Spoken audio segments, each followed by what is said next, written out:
Hi, in this video we shall start a new chapter, Private Equity. The content in the ICA material for this chapter has not been structured properly.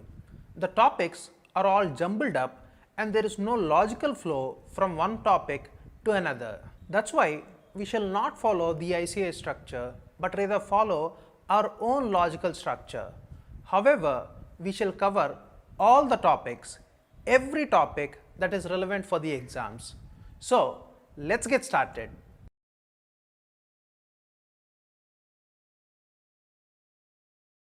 Companies which want a large amount of equity funding can go for a public issue.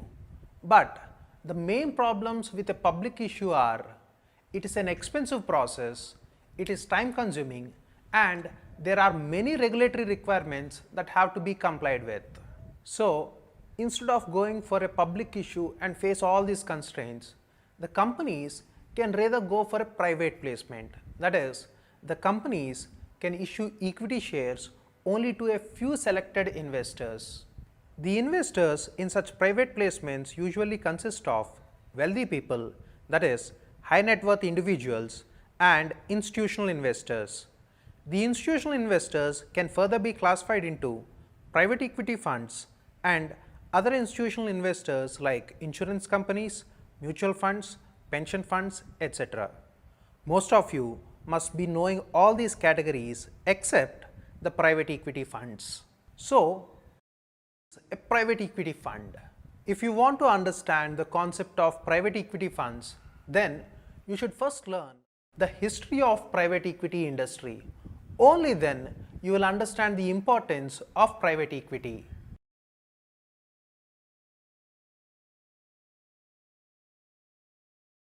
The private equity industry in its current modern form and structure has actually started in 1970s by KKR.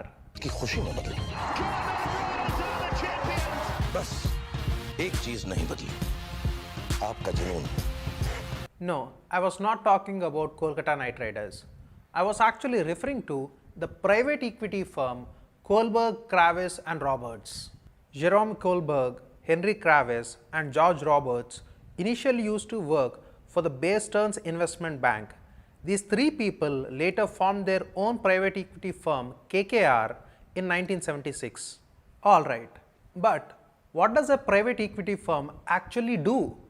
Don't worry, I'll explain. In the 1960s, in USA, there were many family-owned mid-sized companies. These companies had good brand image among the public with good sales and decent profits. But these companies were not managed by highly educated or trained managers. The founders themselves used to manage these companies even though they did not attend any business management courses.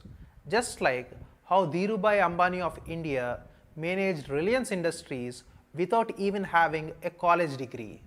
But with the passage of time, the founders of such companies have become old and wanted to retire from work. So, they wanted to pass on both the ownership and management of the company to someone capable. However, there was one condition. The founders of these companies did not want to sell their companies to their competitors. So, Kohlberg, Kravis and Roberts identified these issues and came up with a solution. That solution was known as buyouts, that is, buying these companies outright. Now wait a second, I know what you're thinking. You're thinking, what will these people do with the companies after they bought them? After all, they are just investment managers. They don't have any experience managing companies before, right? I know that. Even these people know that. That's why they came up with a strategy. As per the strategy, in the first step, KKR will buy the company. Next, they will search for well-qualified and experienced managers and executives to manage the company. Once they appoint the senior managers like the CEO, CFO, COO, etc., they will then supervise the functioning of those top executives and also set targets for them. By targets, I mean sales targets, market share targets, cost cutting measures, etc. Within a few years, the company will probably achieve these targets. KKR will then sell the company to someone else at a much higher value. Let's try to understand their strategy with an analogy. First, you buy a house at a very cheap price. Then, you hire interior decorators to convert this house into this. Then, you sell the house at a much higher price and make huge profits. For KKR, the company is the house and the key executives are the interior decorators. So, KKR's strategy is, on one hand, to fully utilize the brand name and goodwill of the acquired company, and on the other hand, bring in professional management and leadership to the company. With this combination, the newly acquired company can expand quickly and touch new heights in a very short span of time. But the important question is, from where will KKR bring all the money to buy out these companies? To solve the money problem, KKR established a collective investment fund and started inviting various investors to make investments into that collective fund. The fund money so collected will then be used to buy majority stakes in various companies. Whatever gains are made from those investments will later be shared among all investors who put their money into the fund. You must be thinking, if the investors get the returns, then what will Kohlberg, Kravis and Roberts get? Will they receive any fee or a share in the profits? Yes, they receive both fee and a share in the profits. We'll discuss all those details in the next video. So that was how the private equity industry was born. But does the private equity industry function the same way even now as it did in the 1970s? No. The private equity industry nowadays acquire not only the majority stakes in companies but also buy minority stakes in some companies. For example, Silver Lake Partners and KKR had recently acquired minority stakes in Reliance Retail Ventures. All that matters is, will the investments generate good returns in the long run or not? That's it. Each private equity fund invests in multiple companies. These companies in which the fund invested its money are collectively known as the fund's investment portfolio. However, there's a clear difference between how private equity funds and other investors like mutual funds or foreign institutional investors make their investment decisions. Let's discuss those differences, even though the distinction is not prescribed in the ICAI syllabus.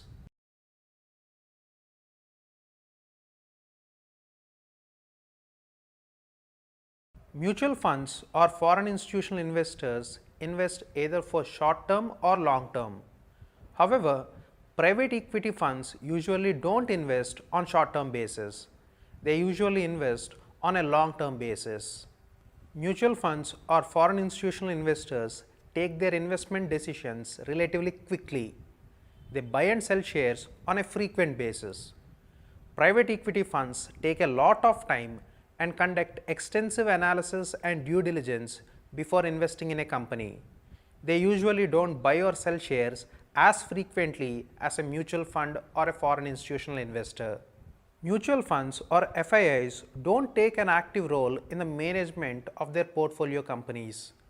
On the other hand, private equity funds play an active role in the management of their portfolio companies at a strategic level. The funds also act as mentors and guides to the top executives of their portfolio companies. Mutual funds or FIIs buy shares usually through stock markets or public offers and sometimes through private placements. Private equity funds usually buy stakes exclusively through private placements or open offers. Only in exceptional cases, the private equity firms buy the stakes through stock markets or public offers.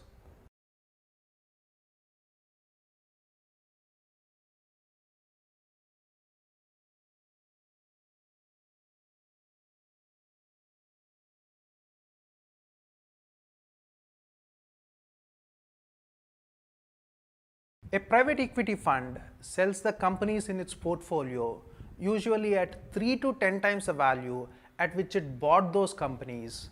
This way, the entire private equity industry made huge gains over the years. But please don't assume that every investment in the portfolio will generate positive returns. No.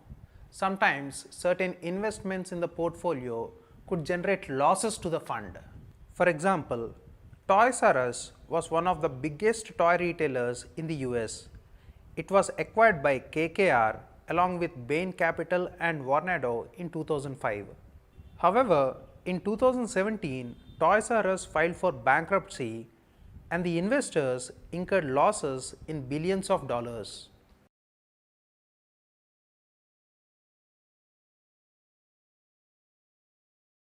In addition to KKR, the other major private equity firms consist of the Carlyle Group, Blackstone Group, Apollo Global Management, TPG, and so on.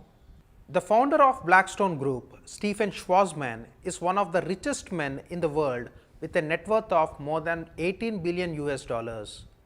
Henry Kravis, the co-founder of KKR, initially invested only 10,000 US dollars in KKR. He is now worth more than $6 billion. Some of these firms like KKR, TPG and Blackstone have operations in India and they invest in Indian companies as well. For example, TPG invested in Lenskart, BookMyShow, etc., while the Blackstone Group itself invested more than $12 billion in India. So, that was the introduction to the concept of private equity. Now, let's get into the technicalities of private equity.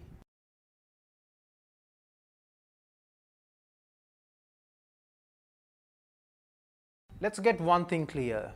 A PE firm and a PE fund are two different things. Many people mistake the PE fund structure for the PE firm structure.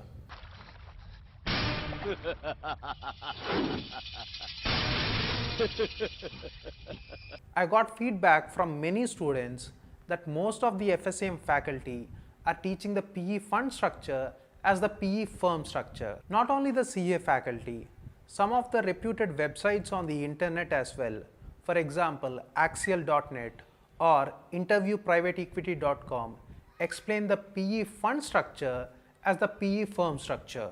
Anyway, I shall explain the correct legal structure and the interrelationship between a private equity firm and a private equity fund. So, please pay attention. Initially, a PE firm is established. This PE firm can either be a partnership or even a sole proprietary concern. This PE firm will then create a private equity fund and invite investors to invest their money into the fund. This PE fund is established as a limited liability partnership. In this limited liability partnership, the PE firm will act as the general partner while the other investors are the limited partners. Alright, but what is the difference between a general partner and limited partners? The general partner, that is, the private equity firm, manages the PE fund and makes the investment decisions. The general partner, that is, the PE firm, has unlimited liability. The limited partners just bring in the capital. They don't make investment decisions on behalf of the firm and their liability is limited to the capital committed by them. Let's try to understand this with an example. KKR is a private equity firm with Kohlberg, Kravis and Roberts as the partners. The firm then starts a private equity fund named KKR Millennium Fund and invites various investors to invest in this fund. This KKR Millennium Fund is a limited liability partnership. Various investors like high net worth individuals or institutional investors like pension funds or insurance companies invest in this fund.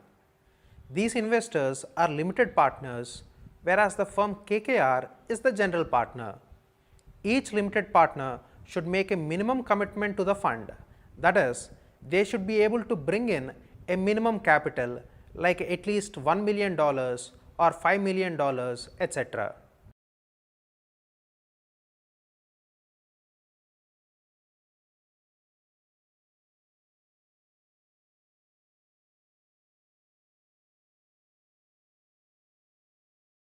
Yes, a private equity firm can start multiple funds simultaneously.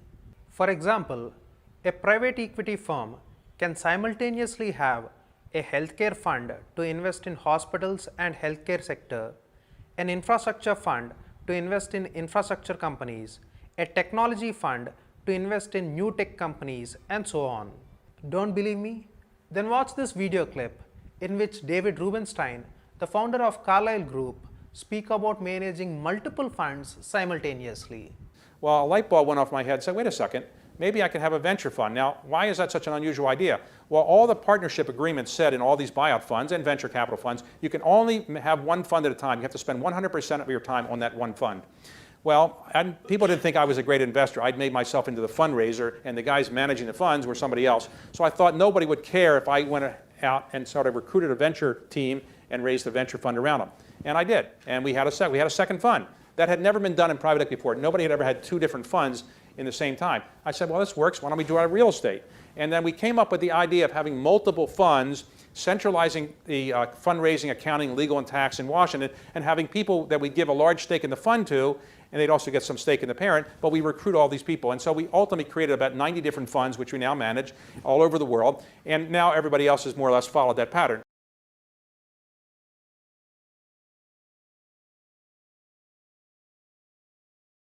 A private equity firm can last very long, 3 to 4 decades or even more. KKR, Carlyle and Blackstone are functioning even to this day. But a private equity fund lasts for a specific period, usually ranging from 5 to 20 years, with 10-year funds being the most common. By the end of the fund's term, the general partner usually liquidates the portfolio. Whatever money is received from the liquidation will be distributed to all the partners of the fund. But the private equity firm will continue its operations with the other existing funds, or it could even start new funds in the future. In the upcoming classes, we shall discuss the terms of agreement between the private equity fund and its partners, the various types of private equity funds, that is, venture capital funds, growth equity funds, buyout funds such as MBOs, LBOs, etc. The valuation, that is, pre-money valuation and post-money valuation, forms of funding, the term sheet and its contents, up round and down round, the concept of anti-dilution, and finally, the exit routes for a private equity fund.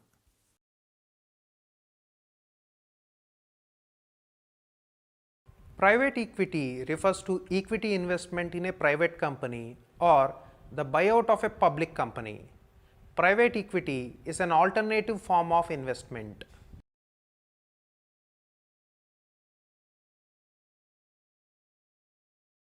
The private equity industry in its current modern form and structure was born in 1970s. The industry was then known by the term buyout funds.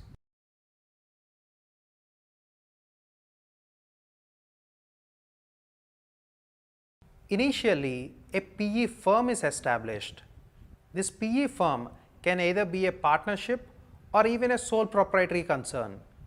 This PE firm will then create a private equity fund and invite investors to invest their money into the fund.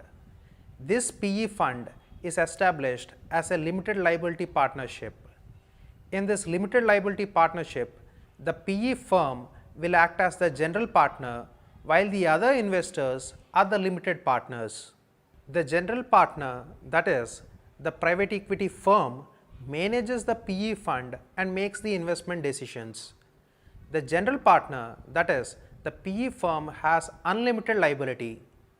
The limited partners just bring in the capital. They don't make investment decisions on behalf of the firm, and their liability is limited to the capital committed by them.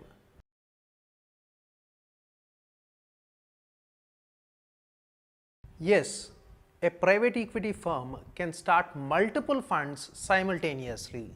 For example, a private equity firm can simultaneously have a healthcare fund to invest in hospitals and healthcare sector, an infrastructure fund to invest in infrastructure companies, a technology fund to invest in new tech companies, and so on.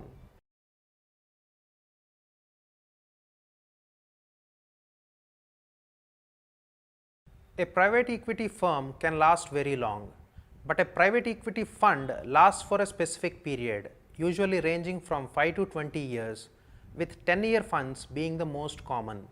By the end of the fund's term, the fund is liquidated and the money is distributed to all the partners of the fund. However, the private equity firm will continue its operations with other existing funds, or it will start new funds. The general partner, which represents the PE fund, will first screen several companies on the basis of various parameters and selects only a few of them. The firm then conducts extensive analysis and due diligence and shortlists the target companies.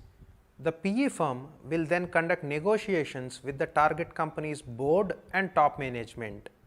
At the final stages, the PE firm will make an offer to buy out the company, and if the offer is accepted, the target company will become part of the PE fund's portfolio. After the acquisition, the PE firm may shuffle the management and bring in new executives if necessary. The PE firm will set targets to the renewed management team. The PE firm will help the new management in achieving the objectives by acting as a mentor, and it guides them in the right direction. After a few years, once the targets are achieved, the PE firm will sell the company which is part of its portfolio at a much higher value. But please don't assume that the private equity funds will always buy the companies outright. No, sometimes the private equity funds even acquire a minority stake in some companies. However, there's a clear difference between how private equity funds and other investors like mutual funds or foreign institutional investors make their investment decisions.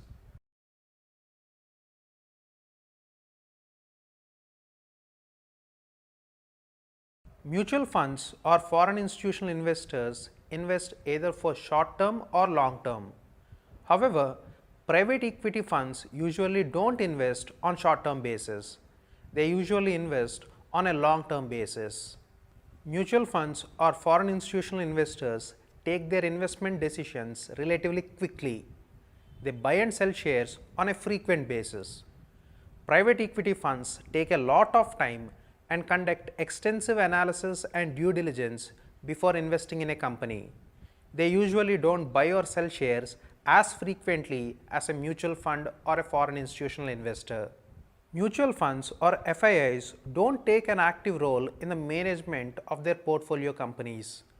On the other hand, private equity funds play an active role in the management of their portfolio companies at a strategic level. The funds also act as mentors and guides to the top executives of their portfolio companies. Mutual funds or FIIs buy shares usually through stock markets or public offers, and sometimes through private placements. Private equity funds usually buy stakes exclusively through private placements or open offers. Only in exceptional cases, the private equity firms buy the stakes through stock markets or public offers.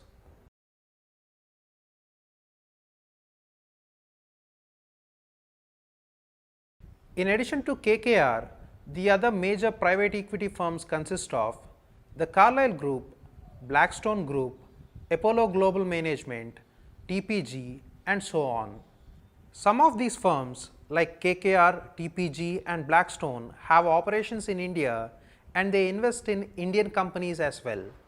For example, TPG invested in Lenskart, BookMyShow, etc., while the Blackstone Group itself invested more than $12 billion in India.